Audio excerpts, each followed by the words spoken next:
una vez una granja repleta de animales.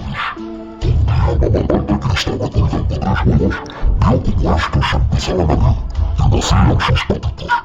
Todos los animales de la granja estuvieron muy contentos. Mirad, ya se empiezan a abrir los huevos y nacen mis patitos. Esto lo tenemos que celebrar. No para vivir haciendo los animales en la granja. Claro, qué buena noticia. Quizás no es para tanto. Yo también tengo pollitos de vez en cuando. Mira, ya se me paró.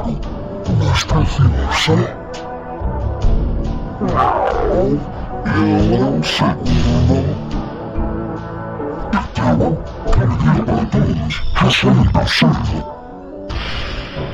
De los 3 patitos que nacieron, 2 eran bravizos y hermosos, pero el tercero fue una sorpresa.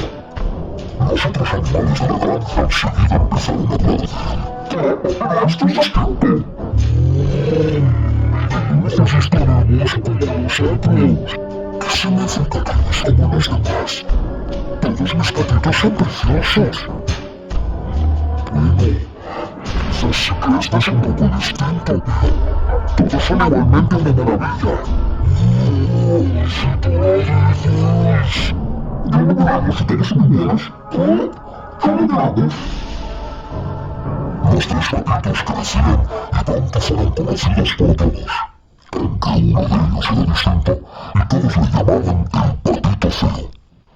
¡Qué divertido es jugar con el agua! ¡Ay, que me salpica ese tanto mover la cola en el estanque! Pues ahora se le da el salto al agua. Ahora salto yo al estanque. ¿Dónde vas tan grande, ¿no ves que no puedo jugar conmigo? Vamos, déjame jugar con vosotros.